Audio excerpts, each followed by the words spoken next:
Hi guys, मेरा नाम है साहिल खन्ना और आज की वीडियो शुरू करते हैं। सबसे पहली न्यूज़ है अमेजॉन की। तो अमेजॉन अपने सेलर्स की कमीशन बढ़ा रहा है। इसका मतलब प्रोडक्ट अमेजॉन के ऊपर कॉस्टलियर हो सकते हैं। और सबसे बड़ी बात यह है कि जो प्लेटफॉर्म फीस है प्रोडक्ट रिटर्न के ऊपर, उसको भी बढ़ाया जा रहा है। कई केसेस के अंदर 40% तक किया जा रहा है और ये बहुत बुरी चीज़ है। 31 मई से ये लागू हो जाएगा, मतलब 1 जून से आप कह सकते हो ये चालू हो जाएगा। मेरे हिसाब से अमेजोन ने अपने पेट पे लात मार दी है। यहाँ पे लोग कहते हैं पैर पे कुल्हाड़ी मारी है, इन्होंने कुल्हाड़ी पे ही जाके पैर मार दिया है। क्योंकि ओएनडीसी आ रहा है और ये एक बहुत बड़ा तुमने पुश दे दिया है सेलर्स को कि भाई अपना खुद का स्टोर खोल लो या फिर ओएनडीसी के ऊपर बेचना शुरू कर दो। इसके साथ चलते अमेजोन ने 500 एम्प्लॉयज को भी निकाला है इंडिया के अंदर, रिपोर्ट्स की अगर हम मान के चलते हैं तो। अब यहाँ पे समझने की कोशिश करो, लोगों को भी निकाल रहा है अमेजोन, साथ में कमीशन भी बढ़ा रहा है। मतलब वो पैसे कमाने की कोशिश कर रहा है। बहुत बुरा हाल हो रखा है अमेजोन का, तो उसको बचाने की कोशिश कर रहा है। अगली खबर वोडाफोन की है। तो वोडाफोन 11,000 एम्प्लॉयज को निकालने वाला है वर्ल्ड वाइड, ऐसा उनके सीईओ ने बताया है। और ये रातों रात नहीं निकालेंगे, उन्होंने बोला 3 साल के अंदर अंदर 11,000 एम्प्लॉयज को निकाला जाएगा। ये नंबर बहुत बड़े अगर देखा जाए तो। अगली खबर भाई क्रिप्टो करेंसी की है, जो पिछले कुछ ही दिनों के अंदर 7,000% बढ़ती हुई दिखाई दी है। एक मीम कॉइन है जो कि 3rd लार्जेस्ट मीम कॉइन बन गया है। सबसे पहला तो भाई डॉज कॉइन है, उसके बाद शिबा है, उसके बाद ये बन गया है, इसका नाम है फ्रॉग मीम। मीम कॉइन्स वो क्रिप्टो कॉइन है जिसके पीछे कुछ भी टेक्नोलॉजी नहीं है, कुछ भी नहीं है, बट टशन के लिए बना दिया गया है। और $740 मिलियन के ऊपर इसकी मार्केट कैप पहुंच गई है। अभी के टाइम पे सबके सब कह रहे हैं भाई मार्केट खराब है, रिसेशन आ रहा है, परचेसिंग पावर घट रही है, ऐसा हो रहा है वैसा हो रहा है, पर मीम कॉइन अभी भी जिंदा है। अगली खबर अमेरिका की बिलियनियर है जॉन, उन्होंने बताया कि आजकल के जो बच्चे हैं वो टिकटॉक के ऊपर ज्यादा लगे रहते हैं, अपने करियर के बारे में नहीं सोचते, हार्डवर्क करना पसंद नहीं है। देखो सिंपल सी बात, एक डिफरेंस है हार्डवर्क स्मार्ट वर्क में। तो हार्डवर्क मैं नहीं कहूंगा, क्योंकि उन्होंने यहां पे बात करी है कि वो 70 घंटे एक वीक के अंदर काम किया करते हैं सुपरमार्केट के अंदर। पर मुझे लगता है धीरे धीरे चीज चेंज हो रही है। पर मेरे हिसाब से आज का जो यूथ है ना, वो थोड़ा सा भटका हुआ तो जरूर है। आज वो रील्स के अंदर, मीम्स के अंदर अपनी बहुत प्रीशियस टाइम को बिता देता है और अपने करियर की तरफ ज्यादा फोकस नहीं रहता है। जब वो 24, 25, 26 साल का पहुंचता है तब उसको होश आता है, ओ भाई ये क्या हो गया, ये क्या हो गया। अगर आप अपने करियर को लेके सीरियस नहीं हो तो मेरा एक छोटा सा रिकमेंडेशन है कि सीरियस हो जाओ थोड़ा सा। एक हाई टाइम है, एक सिचुएशन ऐसी है इंडिया के अंदर, अगर इस टाइम पे थोड़ी सी मेहनत कर लोगे तो बहुत नेक्स्ट लेवल पहुंच सकते हो। अगली खबर ऑस्ट्रेलिया के एक सीईओ है, उन्होंने रिमोट वर्कर्स के लिए बोला कि ये जो जनरेशन है ये सेल्फिश है। बेसिकली उन्होंने बात करी कि अगर एम्प्लॉयज को ऑफिस बुलाने की बात करी जा रही है क्योंकि इकोनॉमिक स्लो डाउन आ रहा है, तो एम्प्लॉयज आ नहीं रहे हैं। वो अपने टाइम को कंपेयर करके बता रहे हैं जहां पे वो ट्रेन, बस, फेरीज वगैरह लिया करते थे ऑफिस आने के लिए, पर आज के लोग ये करना पसंद नहीं करते कि भाई मुझे 1 घंटा 2 घंटा ट्रैवल क्यों करना पड़े। यहाँ पे अगर मैं एम्प्लॉयर माइंडसेट बताने की कोशिश करूँ आपको, तो इससे होगा क्या, सिंपल सी बात, एक एम्प्लॉयर का काम है अपने एम्प्लॉयज से काम करवाना। अब अगर कोई घर से काम कर रहा है करता रहे, जब तक वो आ रहे हो कमा के दे रहा है ठीक है, जब नहीं दे रहा तो सबसे पहले वही निकलेगा। जो ऑफिस में आ रहे होते हैं ना कहीं वो आपको दिख रहे होते हैं, आप उनसे बात कर रहे होते हो, तो एक अटैचमेंट टाइप्स बन जाती है। तो अगर वो काम उतना अच्छा नहीं भी कर रहे होते ना, तो भी उनके निकलने के चांसेस कम होते हैं। मैं आपको ये अपना एक्सपीरियंस बता रहा हूँ, कई लोगों का एक्सपीरियंस बता रहा हूँ, जिन लोगों से मैंने अपने दोस्तों से पूछा जिनकी कंपनी चल रही है, उनसे पूछा, उनका भी यही मानना है। तो मेरे हिसाब से रिमोट अगर लोगों को पसंद है करो रिमोट।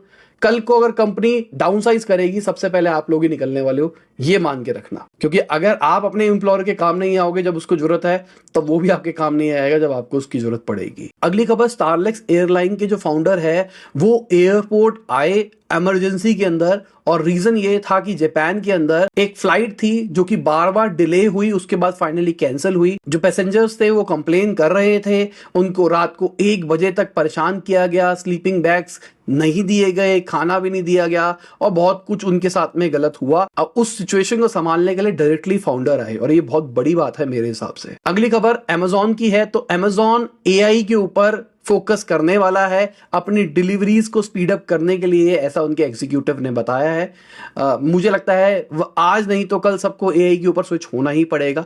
कोई समझ ले इस बात को तो ठीक है, नहीं समझेगा तो कोई बड़ी दिक्कत नहीं आने वाली। बाय द वे एआई वाले कोर्स का डिस्क्रिप्शन में लिंक दे दिया है, जाके चेक करो। अभी डिस्काउंट कूपन है 15% का अगली खबर एलॉन मस्क की है। तो एलॉन मस्क ने सुरोज को क्रिटिसाइज किया है क्योंकि उन्होंने टेस्ला के सारे शेयर्स बेच दिए हैं। अब उन्होंने कहा है कि भाई मुझे तो मैग्नेटो जैसे लगते हैं। अगर आपने एक्समैन देखी है तो वो वाले मैग्नेटो की बात कर रहे हैं कि आपको एज्यूम होता है कि इसकी इंटेंशन सही है पर एक्चुअली उसकी इंटेंशन अच्छी नहीं होती है।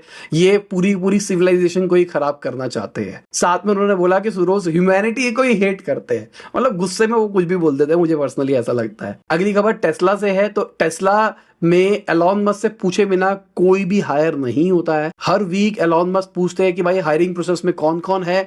वो हर लेवल के ऊपर चेक करते हैं कि उनकी कंपनी के अंदर कौन आ रहा है। ये बहुत बड़ी बात है अगर देखा जाए। इस लेवल के ऊपर आके भी वो ऐसा कर रहे हैं। और ऐसा क्यों कर रहे हैं? वो चाहते हैं कि जैसा कल्चर वो कंपनी का बनाना चाहते हैं, जैसा वो टैलेंट मैनेज करना चाहते हैं अपनी कंपनी के अंदर, वैसा ही मेंटेन रहे। अगली खबर माइकल बेरी की है। तो उनका जो पोर्टफोलियो है उसमें 20% JD.com और अलीबाबा आ गया है और ये बहुत बड़ी बात है। ये माइकल बेरी वही है जिनके ऊपर मूवी बनी है। इन्होंने यूएस रिसेशन पहले ही प्रेडिक्ट कर दिया था कि बैंकिंग क्राइसिस आने वाले हैं। तो अगर ये इस पे बेट कर रहे हैं तो एक अपॉर्चुनिटी बन सकती है। और मैं कोई रिकमेंडेशन नहीं दे रहा हूं भाई ये ले लो वो ले लो, मैं तो आपको न्यूज बता रहा हूं। अगर मैं वॉरेन बफेट की कंपनी बर्कशायर हैथवे की बात करके चलूं तो उन्होंने 4 स्टॉक्स को बेचा है, उससे निकले हैं और उन्होंने कैपिटल वन के अंदर इन्वेस्टमेंट बढ़ाई है, अपने स्टेक्स को बढ़ाया है बेसिकली। इसके बाद में उनके शेयर प्राइस भी बढ़ते हुए दिखाई दिए। साथ में जॉनी वॉकर की जो पेरेंट कंपनी है उसके अंदर भी उन्होंने कुछ इन्वेस्टमेंट करी है। अगेन ये इन कंपनीज के लिए पॉजिटिव साइन है। अगली खबर मॉर्गन स्टैनली की है। तो 7% एशियन इन्वेस्टमेंट बैंक की जॉब को कट करने वाला है। ओवरऑल देखा है 40 लोगों की नौकरियां जा सकती है। मॉर्गन स्टैनली ने अभी रिसेंटली प्लान किया था कि वो ग्लोबली 3000 एम्प्लॉयज को निकालेंगे। शायद ये उसी का पार्ट है। अगली खबर जेस्ट मनी की, उनके सीईओ, उनकी सीएफओ और उनके सीटीओ तीनों ने रिजाइन कर दिया है। अभी रिसेंटली फोन पे वाली डील उनकी कैंसिल हुई थी, उसके बाद वो छोड़ते हुए दिखाई दिए और अपनी पूरी टीम को बोला है कि हम रिजाइन कर रहे हैं। क्या ये कंपनी का अंत हो सकता है या फिर इन्वेस्टर्स ने फोर्स किया कि भाई तुम निकलो, हम नए सीईओ सीटीओ लेके आएंगे और प्रोडक्ट को फिर से बिल्ड करेंगे। अगली खबर पीवीआर आइनॉक्स की है। तो वो अपने 50 सिनेमा स्क्रीन को बंद कर सकता है आने वाले 6 महीने के अंदर। और क्यों कर सकता है? क्योंकि वहां से वो पैसे नहीं कमा रहे हैं। उनका कहना है वो लॉस मेकिंग है। रीजन क्या है? कुछ ऐसे मॉल्स के अंदर उन्होंने सिनेमा हॉल बना रखा है जो कि मॉल डेड हो गए हैं, उसने अपनी लाइफ साइकिल खत्म कर दी है, या फिर वो बिल्कुल पैसे कमा के नहीं दे रहे हैं, तो इसलिए वो प्लान कर रहे हैं बंद करने का। अगली खबर श्रीलंका की है। तो IMF ने बोला है 2024 से सब बेटर हो जाएगा श्रीलंका के लिए।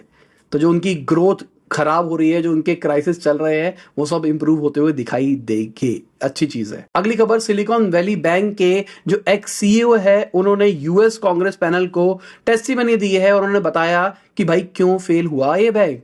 उन्होंने बोला एक तो भाई फेडरल रिजर्व ने इतने ज्यादा इंटरेस्ट रेट बढ़ा दिए, साथ में सोशल मीडिया के ऊपर बहुत ज्यादा नेगेटिव सेंटिमेंट्स बन रहे थे, इस चक्कर में हमारा फेलियर हुआ है। साथ में उन्होंने बोला कि फेड्स ने बोला था कि इन्फ्लेशन ये टेम्परेरी है, बाद में सही हो जाएगा, पर एट लास्ट ये फेल हो ही गए। अगली खबर पीयूष गोयल और यूरोपियन फ्री ट्रेड एसोसिएशन की है। तो उन्होंने तो फ्री ट्रेड डील के बारे में बात चल रही है, देखते हैं कब तक होता है।